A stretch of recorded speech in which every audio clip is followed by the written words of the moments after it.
Communications were poor, as they usually were among the Japanese, and there were real problems in transmitting orders from Ugaki's headquarters at Konoya. Poor mechanical communication inhibited Japanese battle coordination throughout the war, but even worse was the consistent failure to report defeat, perhaps because to do so would require the unfortunate commander to kill himself. Probably the worst instance of this peculiarly Japanese weakness was after the Battle of Midway.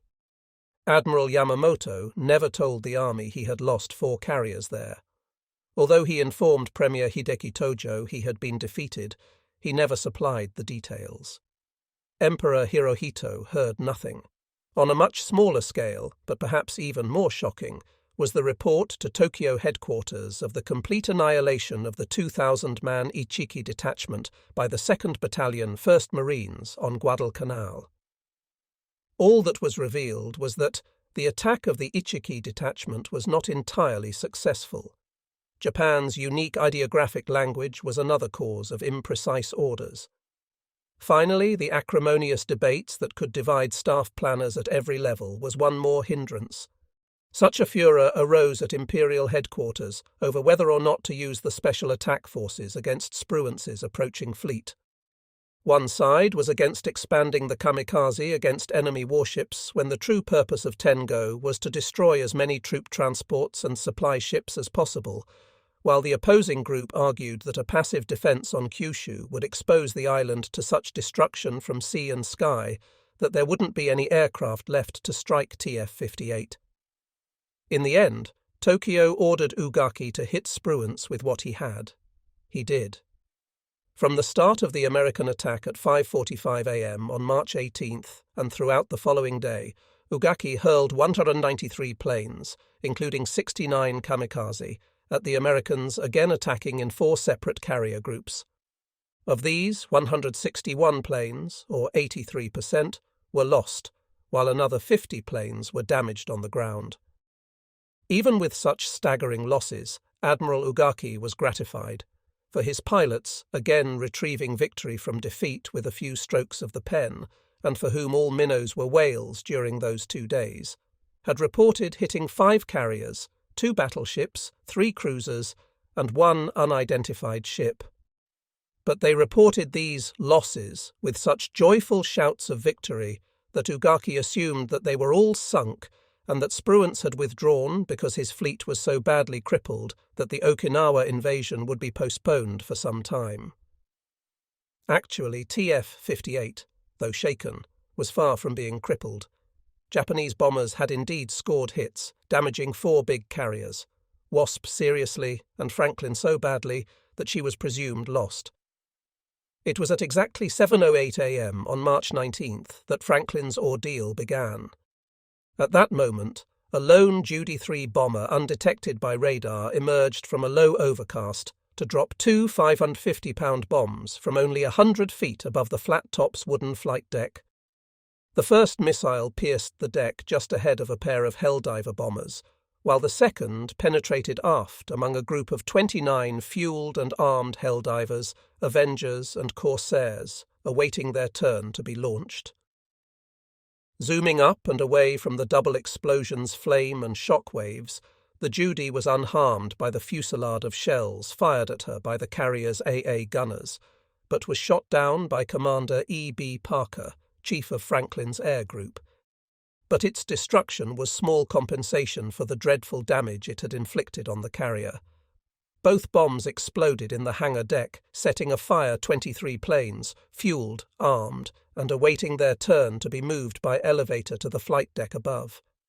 Flames and explosives flashing from the stricken planes instantly killed most of a line of about 200 sailors and airmen waiting to descend to the mess deck below for breakfast.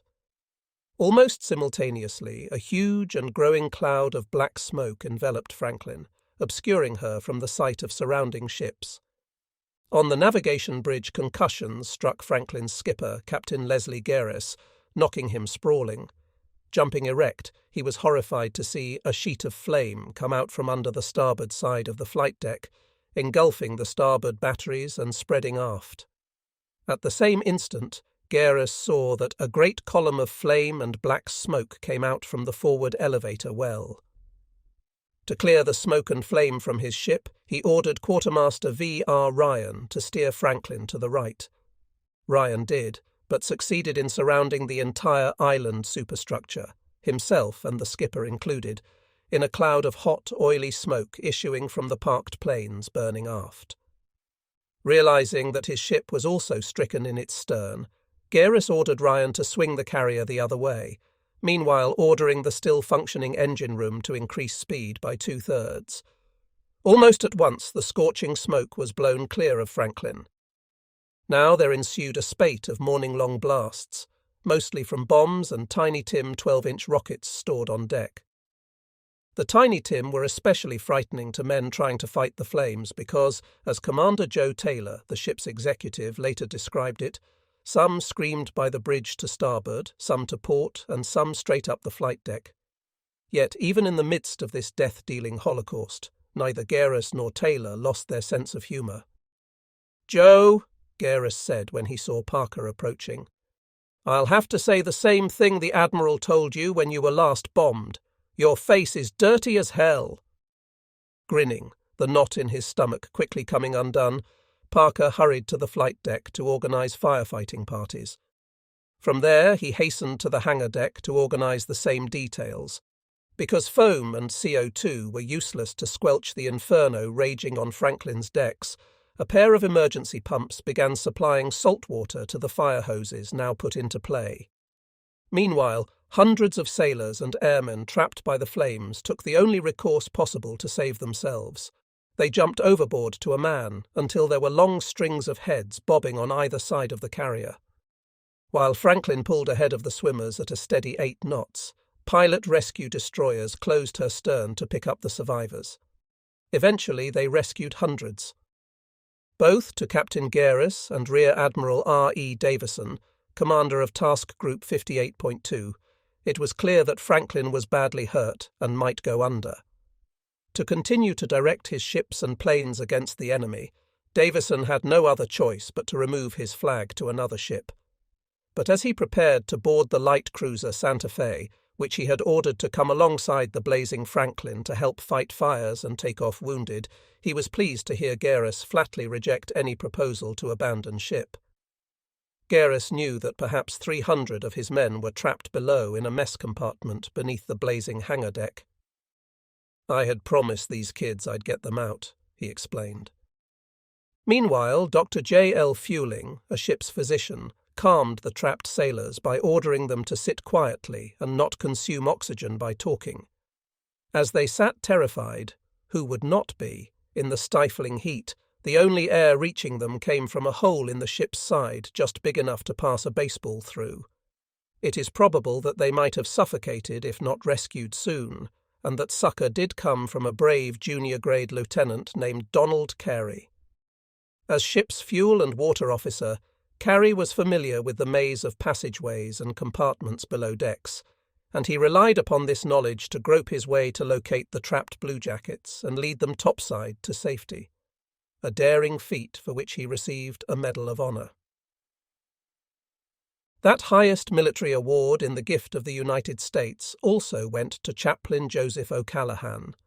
To Commander Stephen Jerker, Franklin's navigator, Father O'Callaghan was a soul-stirring sight.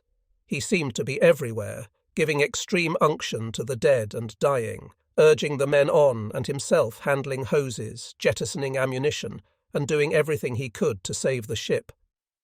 He seemed as composed as his master, moving through the smoke with the cross on his helmet shining like a beacon, his head bowed slightly as if in meditation or prayer.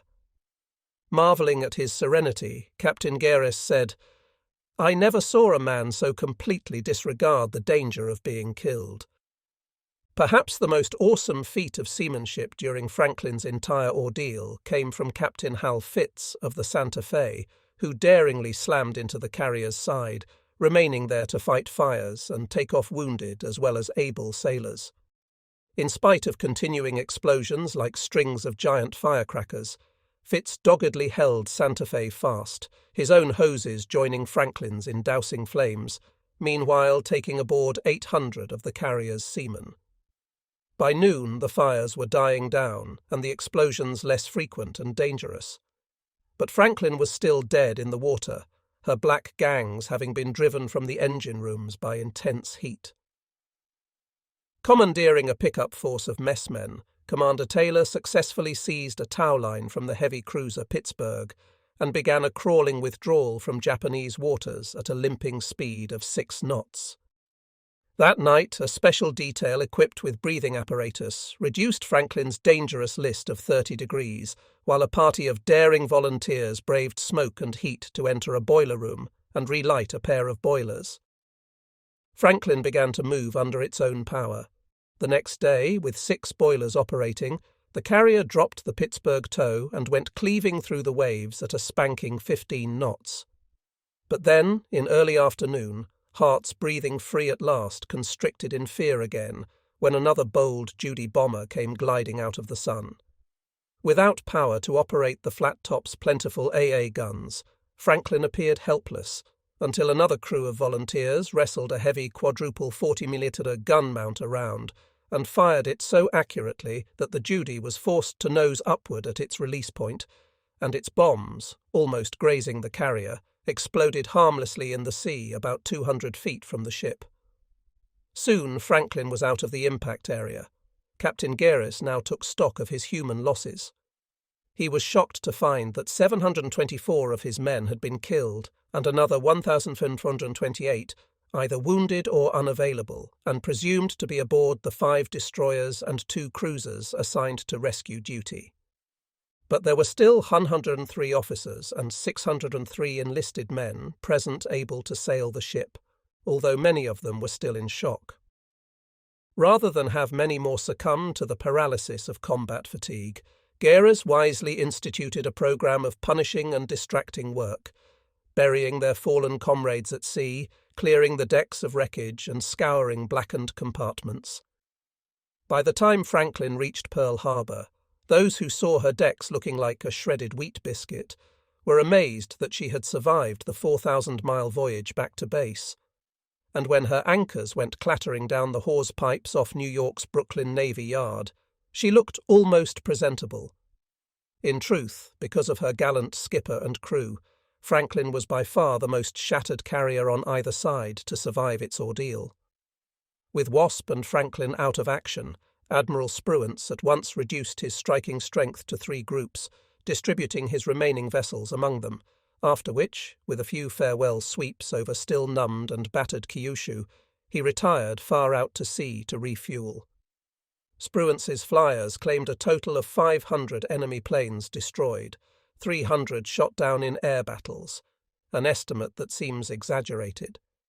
Still, they had certainly decimated Admiral Ugaki's Ten-Go force, leaving him with about 3,600 of his original command of 4,000 planes. Worse were his losses in skilled pilots, and he had not, as he had judged from his aviator's wildly optimistic reports of enemy ships sunk, in any way delayed the invasion of Okinawa. Never before, and God willing, may it never be so again, had there been an invasion armada the equal of the 1,600 seagoing ships carrying 545,000 American GIs and Marines that streamed across the Pacific in that fateful spring of 1945, bound for the island of Okinawa. In firepower, troops, and tonnage, it eclipsed even the more famous D-Day in Normandy on June 6, 1944.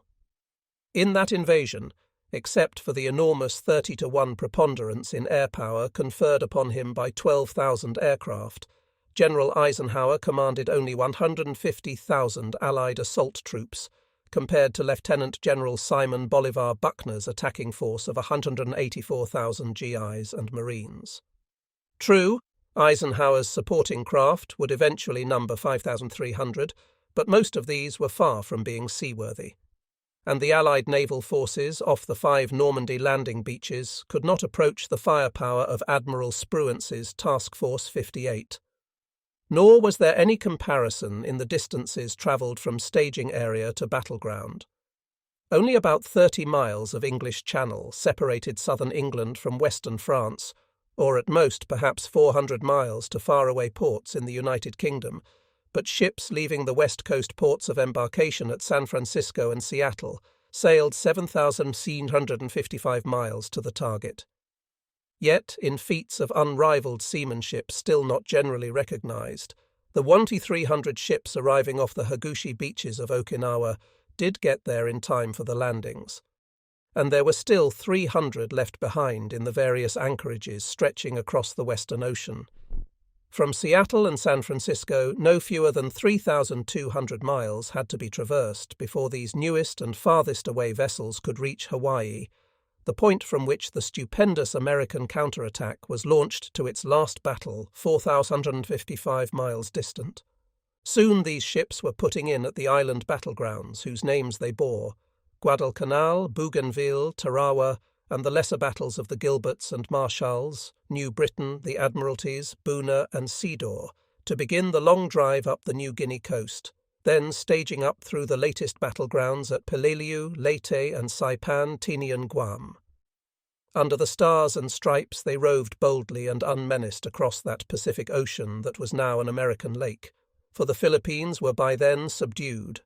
Of the mighty Japanese navy that was to guard the greater East Asia co-prosperity sphere, Japan's euphemism for its stolen empire there, only Great Yamato, the most powerful warship afloat, had survived the holocaust of disaster of the Battle of Leyte Gulf. Of the Emperor's glorious young eagles, whose sneak attack on the day of infamy had awakened the sleeping American giant, only a few weary veterans remained to join the ragged remnant of Japanese air power.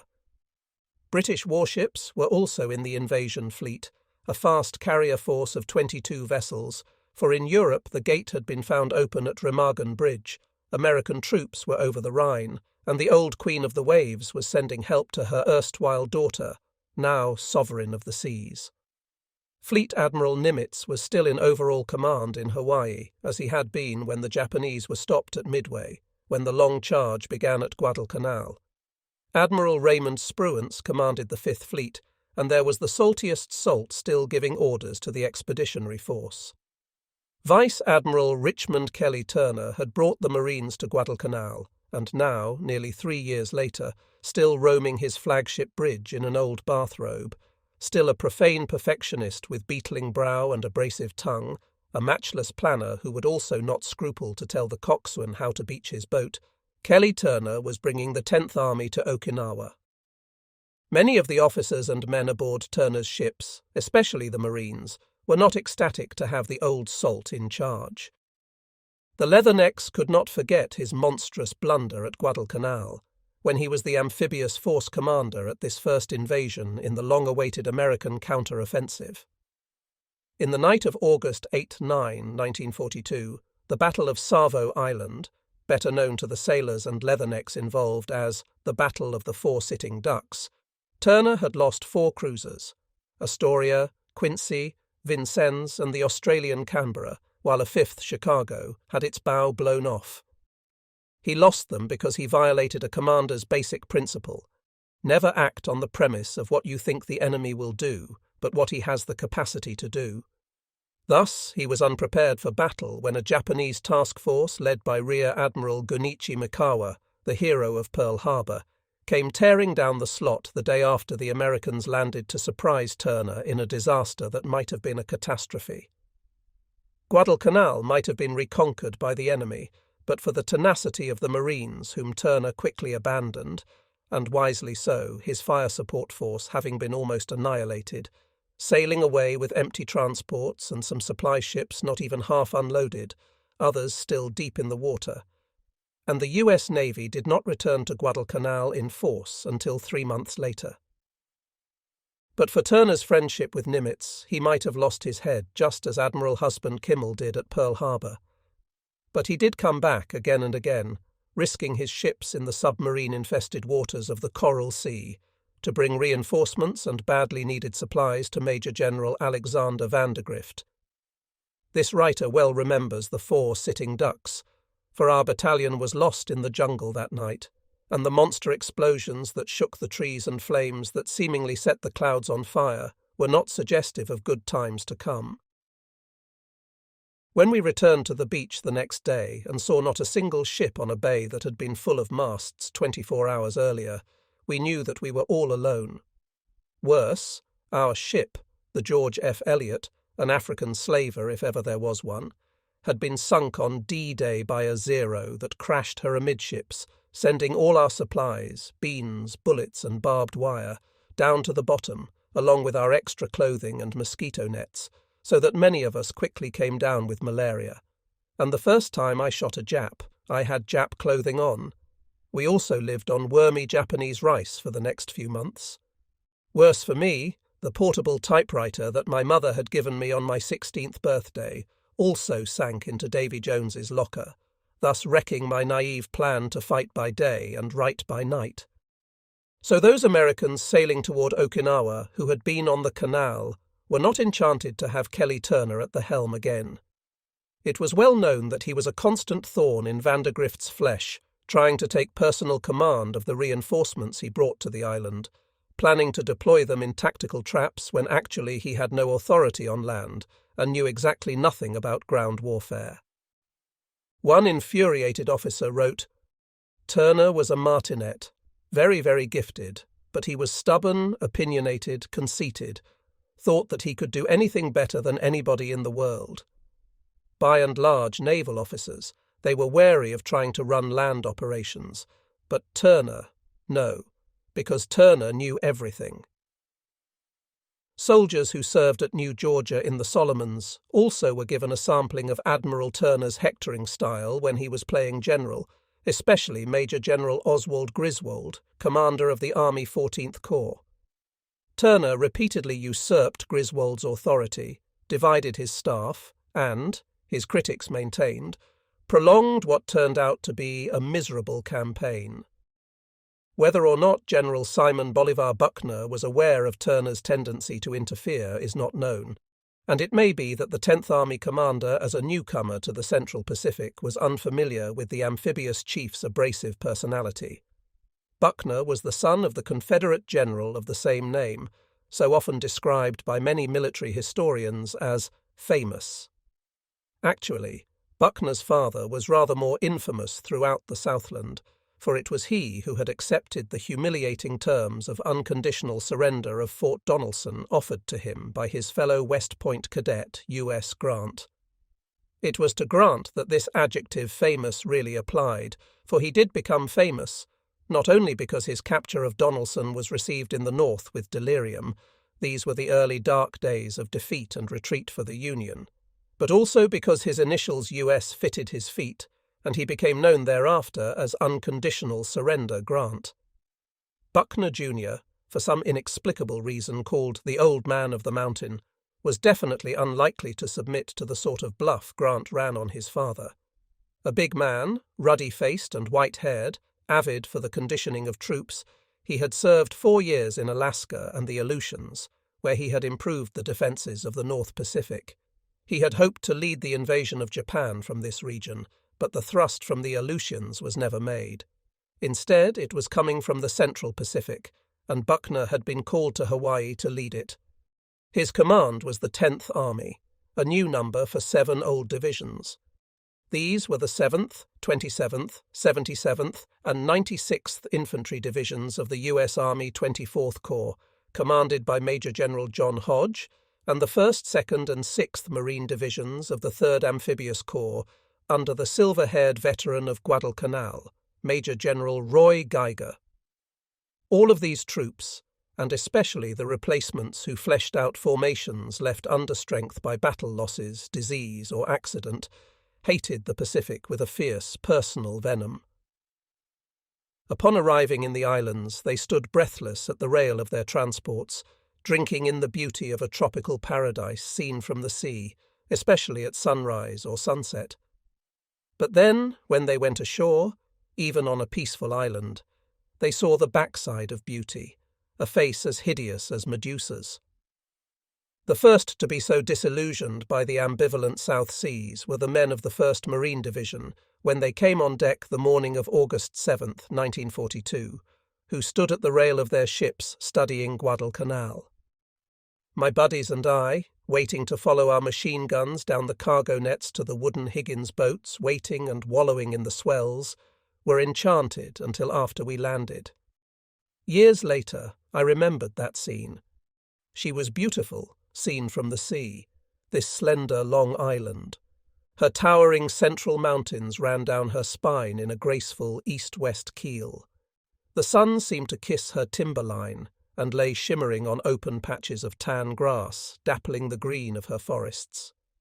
Gentle waves washed her beaches white, raising a glitter of sun and water and scoured sand beneath fringing groves of coconut trees leaning languorously seaward with nodding, star-shaped heads.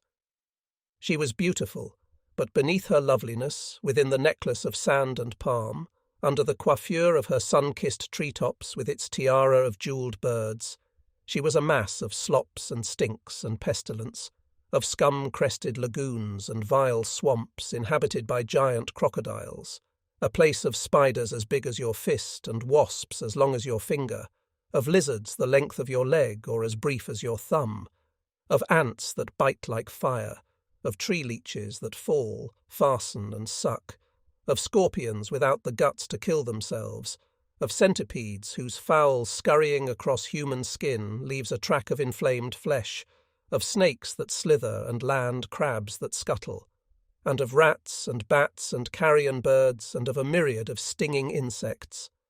By day, black swarms of flies feed on open cuts and make them ulcerous.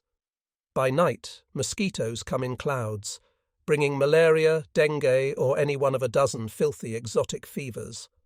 Night or day, the rains come, and when it is the monsoon, it comes in torrents, conferring a moist, mushrooming life on all that tangled green of vine, fern, creeper, and bush, dripping on eternally in the rainforest, nourishing kingly hardwoods so abundantly that they soar more than 100 feet into the air, rotting them so thoroughly at their base that a rare wind, or perhaps only a man leaning against them, will bring them crashing down. And Guadalcanal stank.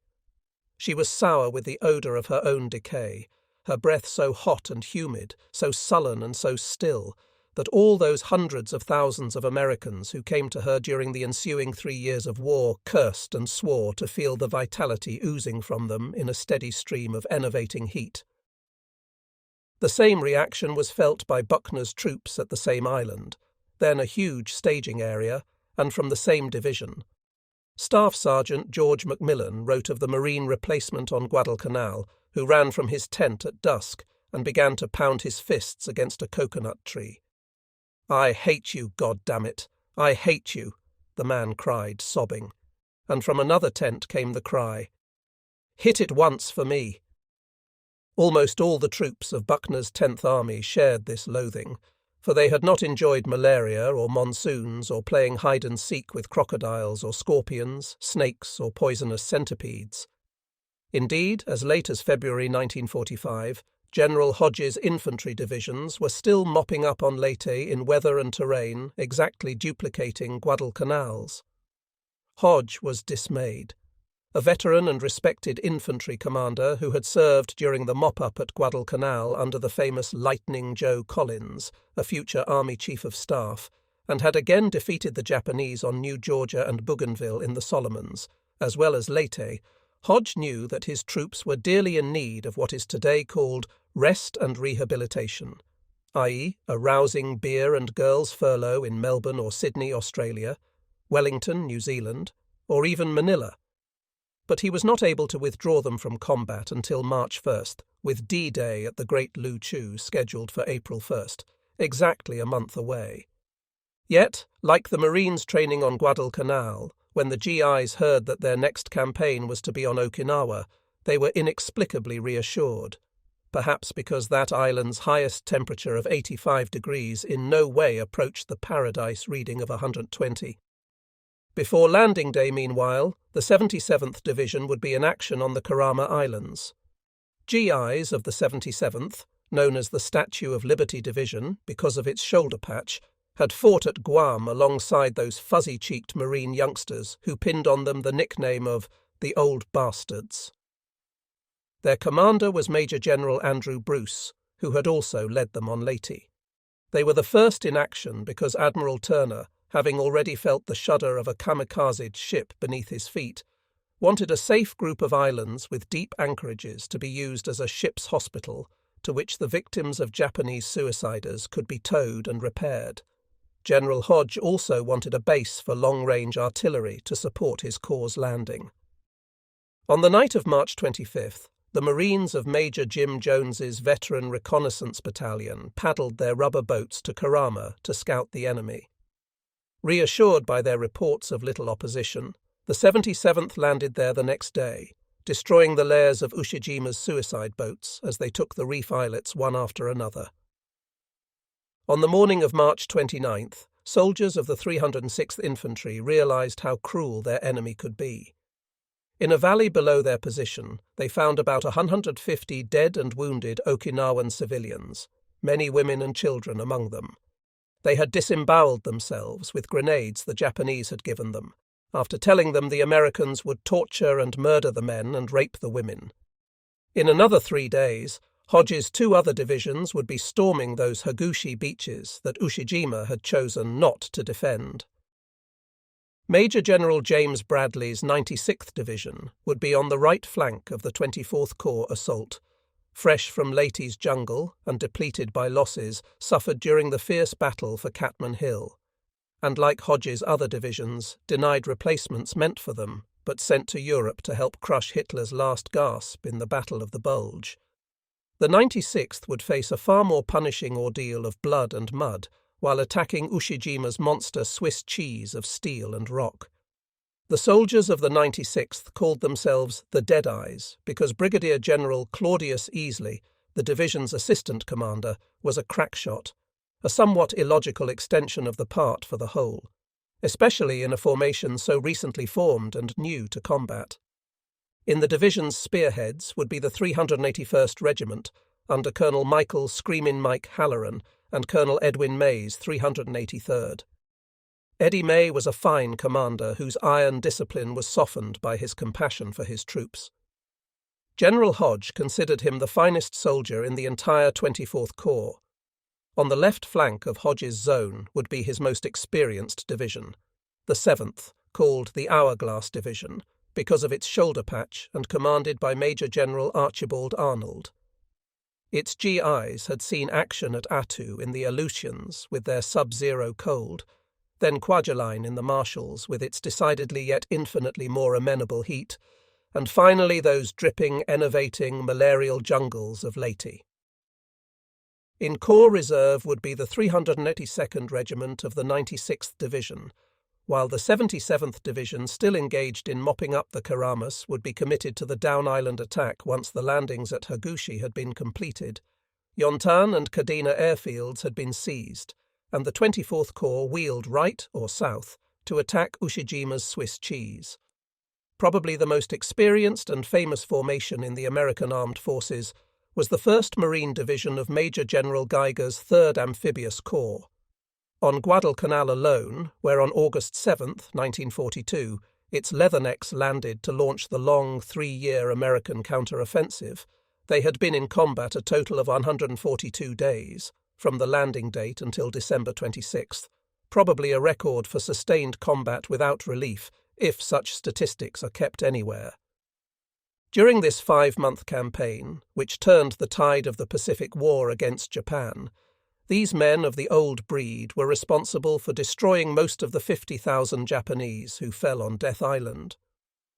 In this dreadful carnage, they were assisted by General Collins's infantry after command passed to the army on December 9, 1942, and especially by General Geiger's Cactus Air Force, the Marine, Navy, and U.S. Army Air Force pilots who literally blasted the once-dreaded Japanese Zero fighter out of the South Pacific skies while littering the bottom of its waters with sunken Nipponese ships.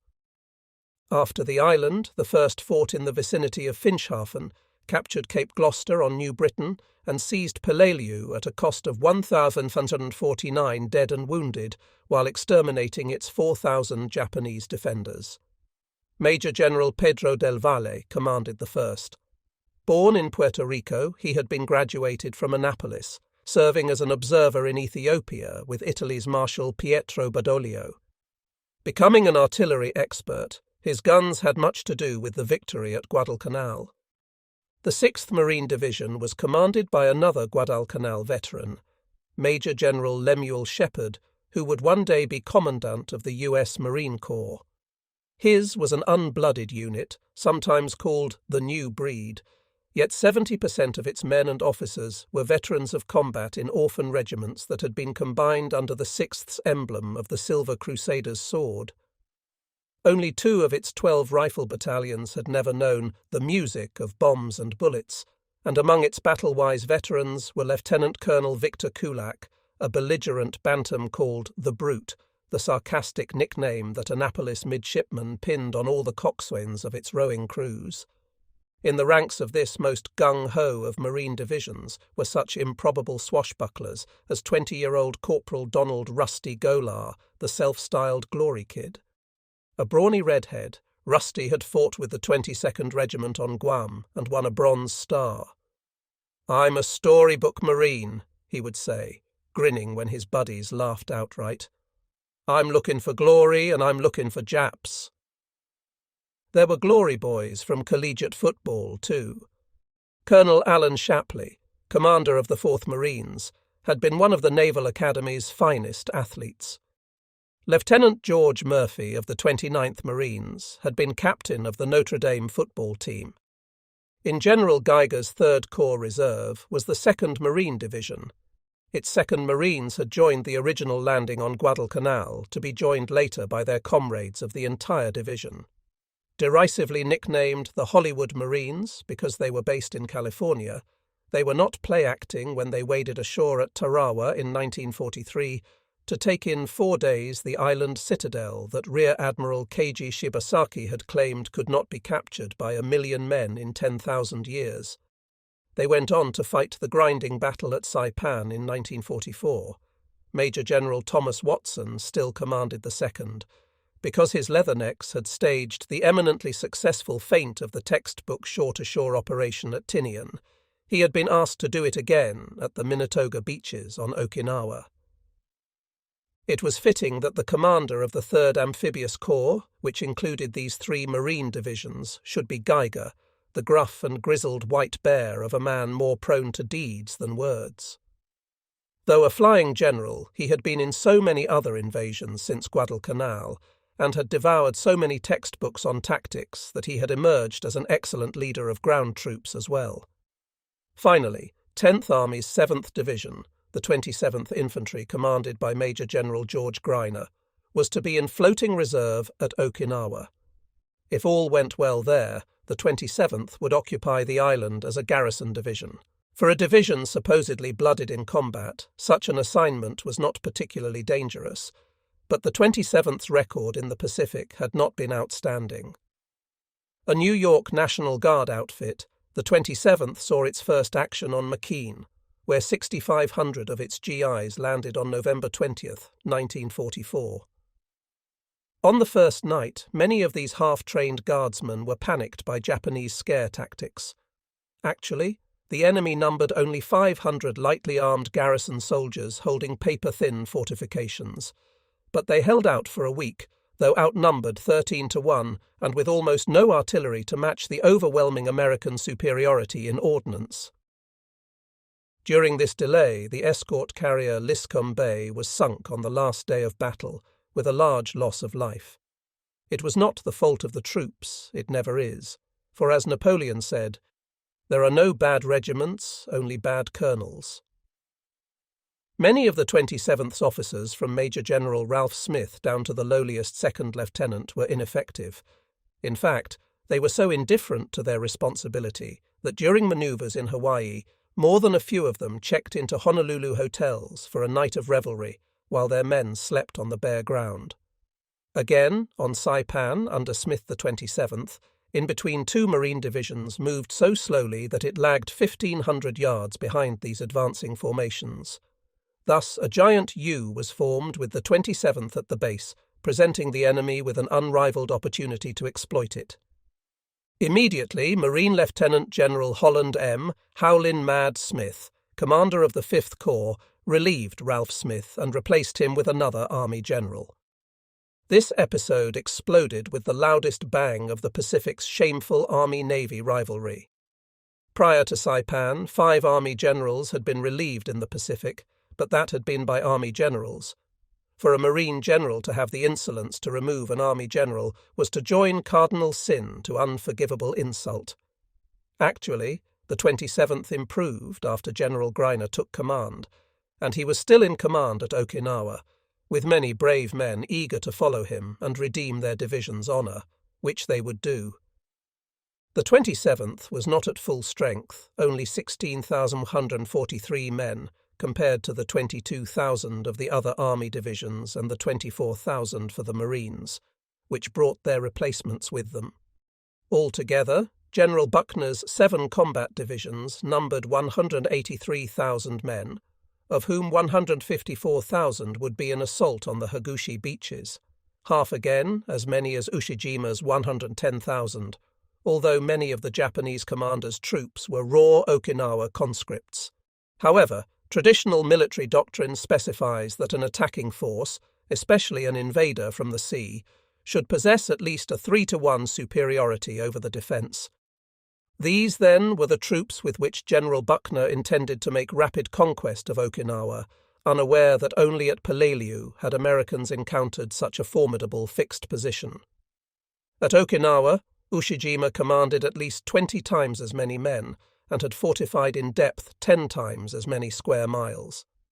That Buckner was unaware of the gruelling step-by-step, shot-for-shot battle that awaited him was neither his nor his intelligence's fault, for the winter and spring clouds that shielded the great Luchu from the skies had made aerial pinpointing of enemy defences extremely difficult, while the Japanese, unrivalled at camouflage, had so artfully concealed their caves and crevasses that a man might stand but a few paces from a 47mm anti-tank gun and never notice it. Because Imperial General Headquarters wanted to bleed the Americans white at Okinawa just as dearly as the United States Chiefs of Staff desired to seize it, Ushijima was prepared to sacrifice every man in his command to soak the soil of the great Luchu in American blood.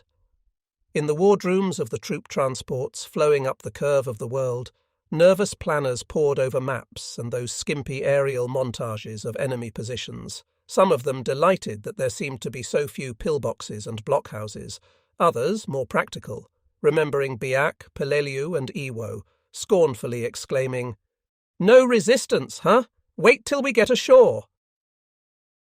On the troop decks, most of the conversation was about the deadly habu, a long, thick, dark snake whose bite was supposed to have no known remedy. Intelligence said the habu was something like a cobra, even displaying pictures of it. It was indeed a venomous-looking reptile, but in the light-hearted way of the American warrior, Buckner's troops made jokes about it, and the habu soon passed into the immortal GI Marine menagerie of the Goonie birds of Midway, the upside-down pissing possum of Guadalcanal, Australia's lunatic-lunged kookaburra, the beavers of the North African beaches, the New Zealand kiwi, and the indecent snow snake of Iceland. The men speculated so much about the habu that they almost forgot the Japanese, although officers frequently held school on the weather decks to stress the dangers of their objective. "From Okinawa," one lieutenant told his platoon, "we can bomb the Japs anywhere. China, Japan, Formosa." "Yeah," a sergeant mumbled, and vice versa. It was true, of course, that the Japanese had 65 airfields on Formosa to the south and 55 on Kyushu to the north, as well as a few dozen scattered throughout the southern Ryukyus, but such discouraging information is not normally disseminated among the troops. More pointed and helpful information came from veterans such as Corporal Al Biscansin of the 6th Marine Division, who offered this earnest advice to the boots. "When you aren't moving up or firing, keep both ends down. The GI Bill of Rights don't mean a thing to a dead Marine." The GI Bill rivaled the habu as a topic of conversation, for a surprising number of these young men intended to go to college when the war was over. They even expected that great event to happen soon. "Home alive in 45, they said, a happy revision of Guadalcanal's gloomy estimate of the Golden Gate in 48. They sang, "Goodbye, Mama," I'm off to Okinawa, and joked about the latest horrendous estimates of American disaster broadcast by Radio Tokyo. Admiral Ugaki had already made the mistake of believing that his airmen had crippled Spruance's fleet in those mid-March attacks and seriously delayed invasion of Okinawa. Because of his error, the Kurama Islands landings caught the Japanese unprepared. Only Ushijima's handful of obsolete crates on Okinawa and a few kamikaze from Kyushu were able to intervene, but they inflicted only slight damage. Yet, on March 28th, the GIs and Marines aboard the transports heard Radio Tokyo announce the sinking of a battleship, 6 cruisers, 7 destroyers, and 1 minesweeper, and then the voice of an American-educated announcer simpering, "This is the 0 hour, boys. It is broadcast for all you American fighting men in the Pacific, particularly those standing off the shores of Okinawa, because many of you will never hear another program. Here's a good number. Going home. It's nice work if you can get it. You boys off Okinawa listen and enjoy it while you can, because when you're dead, you're a long time dead. Let's have a little jukebox music for the boys and make it hot. The boys are going to catch hell soon, and they might as well get used to the heat." Then, having described the varieties of death instantly impending for the boys off Okinawa, the voice concluded, "Don't fail to tune in again tomorrow night." 2 days later, the voice was somber. 10 American battleships, 6 cruisers, 10 destroyers, and 2 transports have been sunk. The American people did not want this war, but the authorities told them it would take only a short while and would result in a higher standard of living. But the life of the average American citizen is becoming harder and harder, and the war is far from won. On March 31st, the assault troops were given an eve-of-battle feast. "We had a huge turkey dinner," the famous war correspondent Ernie Pyle reported. "Fattening us up for the kill," the boys said. The next day, Radio Tokyo had lost its audience. The boys off Okinawa had gone ashore. That was on April 1st, Easter Sunday, 1945, April Fool's Day, or L-Day, as it was called officially. The L stood for landing, but the Americans who hit the Hagushi beaches with hardly a hand raised to oppose them had another name for it. They called it Love Day. At 4:06 a.m., April 1st, 1945, beneath still darkened skies, Vice Admiral Richmond Kelly Turner, aboard his flagship El Dorado, gave the Expeditionary Force commander's traditional order: land the landing force. 45 minutes later, with the break of dawn, the American bombardment force began firing that howling typhoon of steel that drove most terrified Okinawans into their storm caves and shook even those Japanese defenders, resolute moles that they were, deep inside their hollowed-out hills, caverns, concealed pillboxes, camouflaged blockhouses, and fortified lyre-shaped tombs. Along 8 miles of beaches, 10 battleships were firing, their huge turret guns ranging from 12 to 16 inches in their bore diameter, hurling spinning shells weighing from 1,200 to 1,800 pounds. Most of these battle wagons were obsolete, and some had been raised from the floor of Battleship Row at Pearl Harbor and been rebuilt. The ancient Arkansas had been commissioned well before World War I and had been ready for the scrap heap until Pearl Harbor Day kept her afloat. There they were: Flagship Tennessee, Colorado, Idaho, New Mexico, Texas, New York, West Virginia, Nevada, and of course Arkansas. Most of them shared a common defect.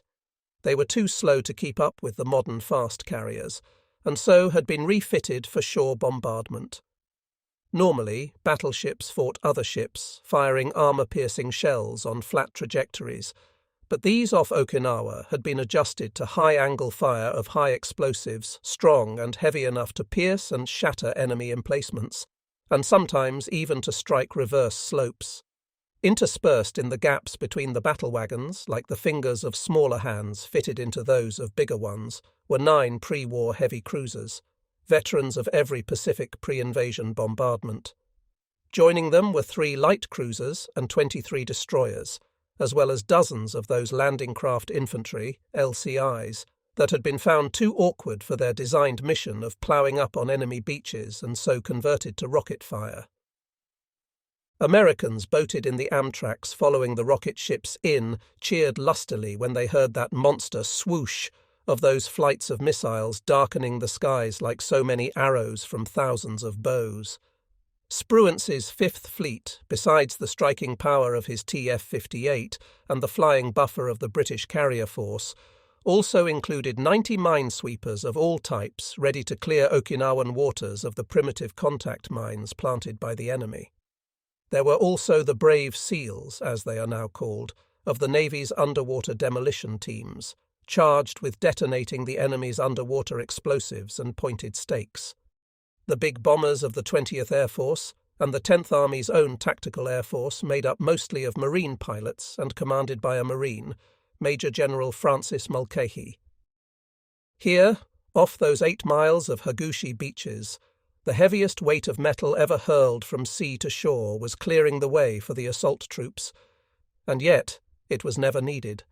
For all their thunder and flash, their geysering flame and smoke like so many erupting volcanoes, the bombardment was falling harmlessly among beaches, hills and valleys long ago abandoned by General Ushijima. Even Ushijima and his staff, standing atop Shuri Castle and studying the scene through binoculars, were deeply impressed. One of these officers later wrote in his diary that the flash and crash of this incredible bombardment was a scene of unsurpassed grandeur. They were also glad that Ushijima had accepted Yahara's advice not to defend the Hagushi beaches.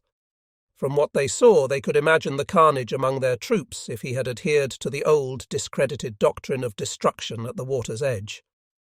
Yet for all its negligible effects, the titanic sea bombardment would serve one major psychological purpose. It would encourage the assault troops.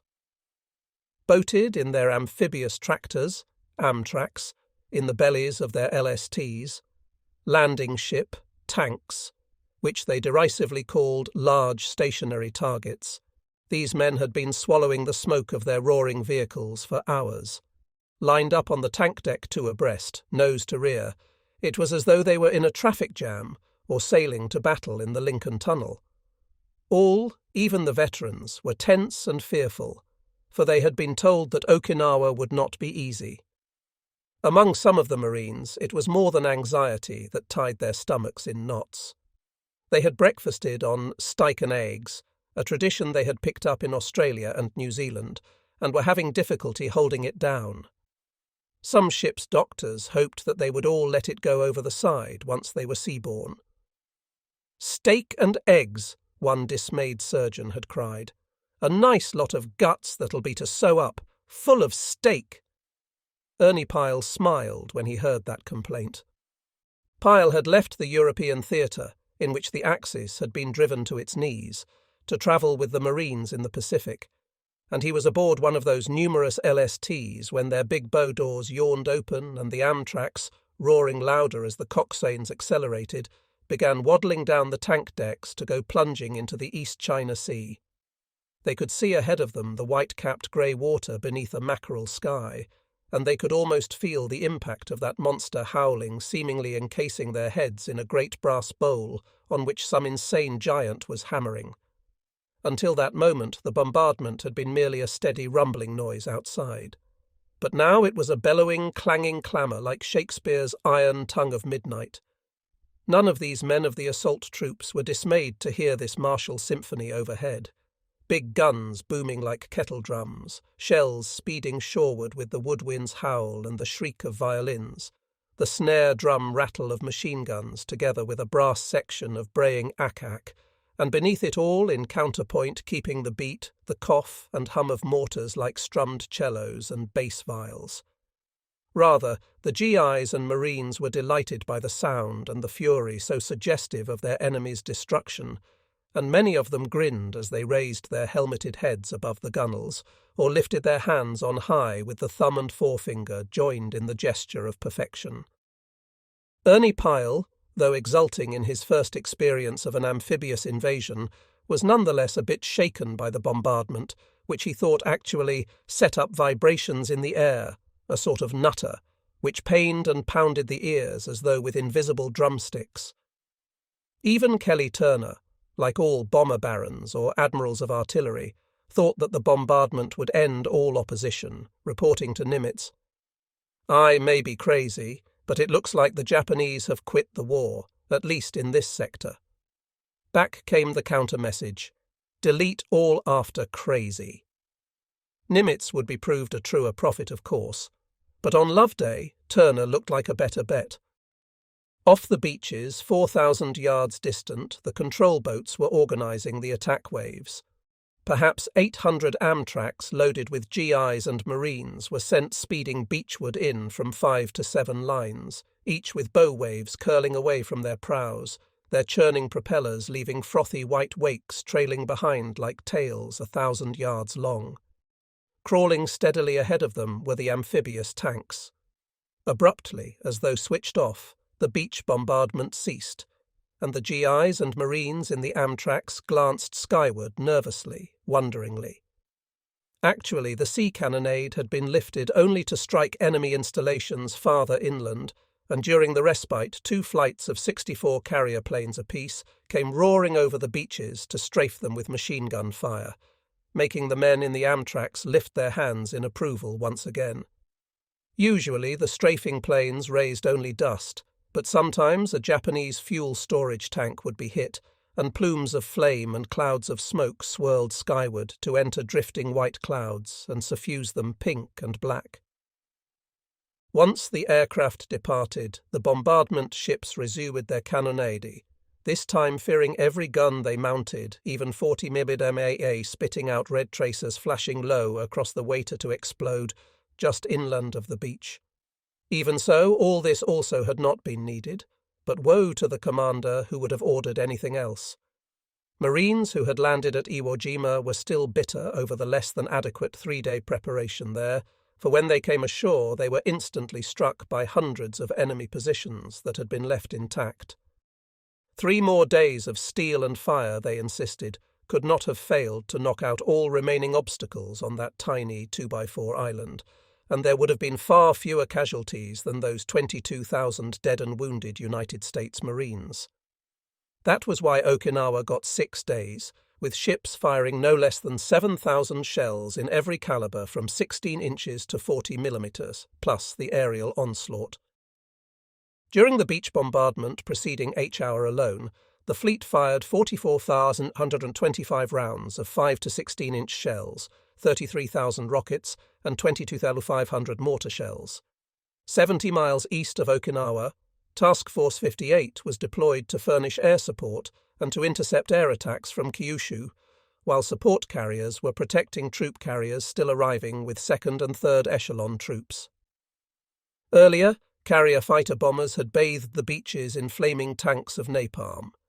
Thus, whether needed or not, this terrible weight of metal had made it certain that when the American spearheads climbed the reef to assault the beaches, not an enemy hand was raised to stop them. Within the first hour, no less than 16,000 troops had come ashore, an incredible achievement. With the beachhead secure, the remaining combat troops streamed onto Okinawa. They were followed by waves of tanks, some of them amphibious, some carried ashore by flotation devices, others ferried to the beaches by LSMs. Then came ammunition and supplies. Well before noon of April 1st, 1945, the Hagushi beaches were safely in American hands. Down to the south, off the Minatoga beaches, meanwhile, the troops of Major General Watson's 2nd Marine Division also came roaring shoreward in a masterful feint that not only drew off some of Ushijima's defenders, but actually, and unintentionally, brought upon their heads the wrath of the first kamikaze to strike the invaders. They damaged a transport and an LST, killing and wounding 16 Americans. But the Amtraks still churned beachward until, as the fourth wave crossed the line of departure at 8:30 a.m., with remarkable precision all the landing craft reversed course to return to their ships. Next day the demonstration was repeated, and General Ushijima reported that an enemy landing attempt on the eastern coast of Okinawa on Sunday morning was completely foiled, with heavy losses to the enemy. Inland on Hagushi, the Bimbo Butai had broken and fled at the first belch of American guns, leaving the vital Yontan and Kadena airfields deserted and unprotected. By mid-morning, the 6th Marine Division on the left flank of General Buckner's 4-division front had reached Yontan and was moving across it, while the 1st Marine Division on its right struck out rapidly for Nakagusuku Bay on the east coast, chopping up the remnants of the demoralized Bimbo Butai. Many of these reluctant soldiers, on both the 3rd Corps' front to the left and 24th Corps' on the right, threw off the hated Japanese uniform and melted out of sight among their own people. Some true Japanese soldiers also shed their uniforms, not to desert but to don blue Okinawan kimonos to conduct guerrilla warfare from the wild northern hills. So there were few enemy indeed to contest the cross-island rush of the 10th Army spearheads. Behind the riflemen, tanks had already rolled across beaches blessedly free of mines, while behind them came the bulldozers to cut passage through the terraces.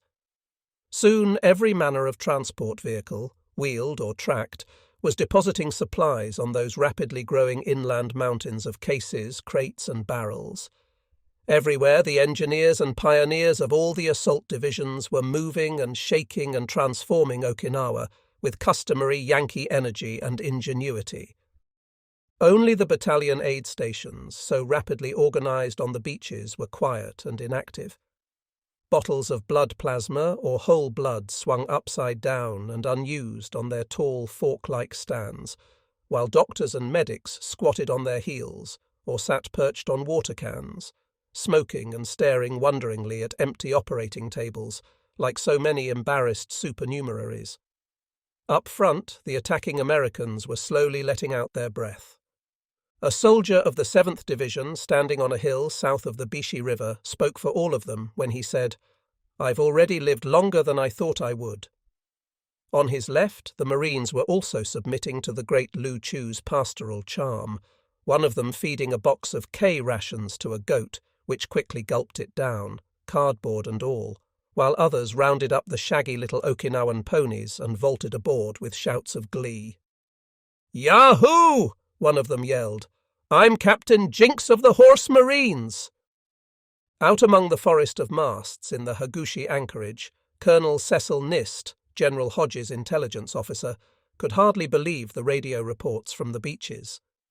The troops had found what the aerial photographs suggested, formidable but empty enemy positions, and now the suspicion that had replaced apprehension was gone, to be supplanted by relief. Major General Shepherd moved his 6th Marine Division headquarters ashore with the remark, "There was a lot of glory on Iwo, but I'll take it this way." Shepherd and his staff sailed past the new LST hospitals, riding lonely and unattended at anchor, with not even a single enemy aircraft threatening to plant the customary bomb in the centre of that big red cross. On one of them assigned to the 1st Marine Division, the ship's surgeon was impatient. From the moment the Amtraks rolled into the sea, his medical corpsman had been at work transforming a ship of war into one of mercy. Litter left behind by the Marines was heaved over the side, the tank deck was hosed down and rows of cots set up inside it. Up forward the bow doors remained open, and outside them a company of Seabees rigged a pontoon pier for casualty boats. All was accomplished within 2 hours, and the ship's surgeon, a small, thorough, fussy man, obviously a perfectionist, strode out onto the pier, satisfied. He stood there, watching the columns of attacking Marines vanishing behind the sea wall. But there was no bloody return traffic. Puzzled, he turned anxiously to a corpsman. "No boats? No wounded?" "Nothing yet, sir." The surgeon shrugged almost ruefully and went back inside his LST. In a moment he had hastened outside again, having heard the sound of a boat's engine. A Marine was clambering out of it onto the pier. "What's wrong with you, son?" The Marine held up a hand, spouting blood from one of his fingers. "One of my buddies let one go and shot the top of my finger off." The surgeon peered at it, turning to a corpsman to order it dressed. "What's happening in there, son?" "Don't ask me, Doc. All I know is everybody's going in standing up." The surgeon sighed. He glanced shoreward again, turning to go inside for lunch. Coming back to the pier, he still saw no return traffic.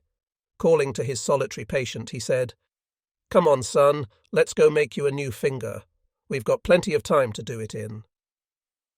That was Love Day on Okinawa, a most fortuitous 8 hours of daylight, during which the 10th Army captured 2 airfields and a beachhead 8 miles wide and 3 to 4 miles deep, all at a cost of 28 killed, 27 missing, and 104 wounded.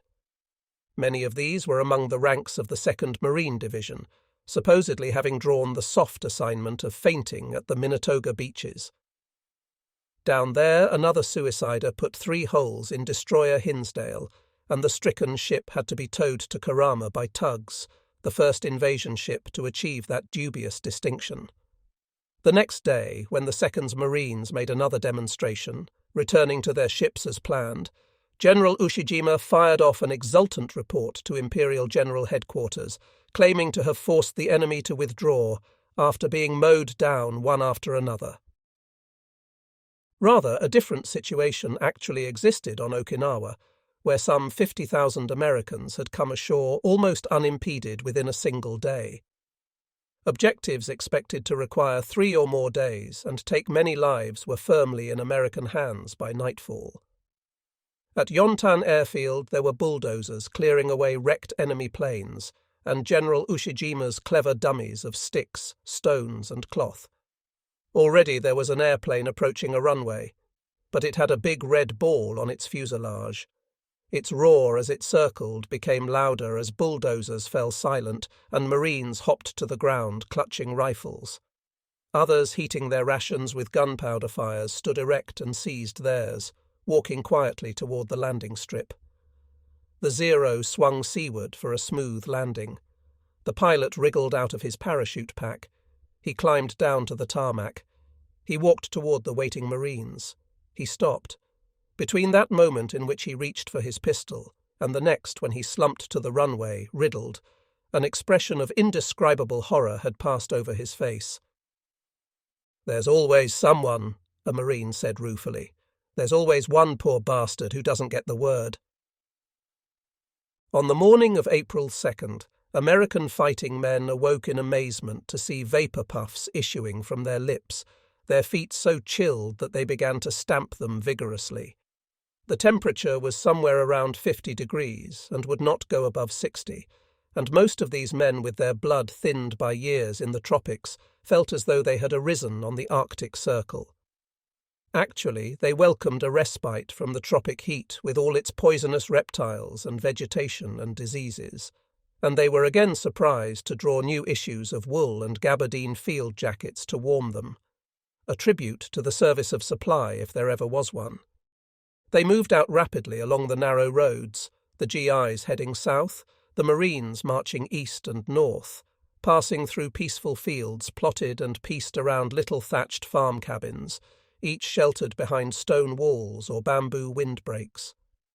Leathernecks of the 6th Division, who now proudly called themselves the Striking 6th, quickly gathered momentum in their approach march to Colonel Udo's 3,000 holding the mountain fastness. Their first objective was Zampa Cape to give Admiral Turner the site for a badly needed radar station to warn of approaching Japanese aircraft, while the first struck east across island for Nakagusuku Bay, believed to be an excellent anchorage and soon to be called Buckner Bay. "Off and on!" the sergeants shouted as the men finished their morning rations. "Get a move on, you mother's mistakes, and keep both ends up." "You there, dragass, what are you looking behind you for?"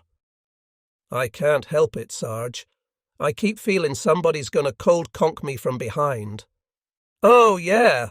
Well, if anybody does, it'll be me." This mood of incredulity at the ease of the landing was a common sensation among the Americans as Love Day turned into honeymoon week on Okinawa.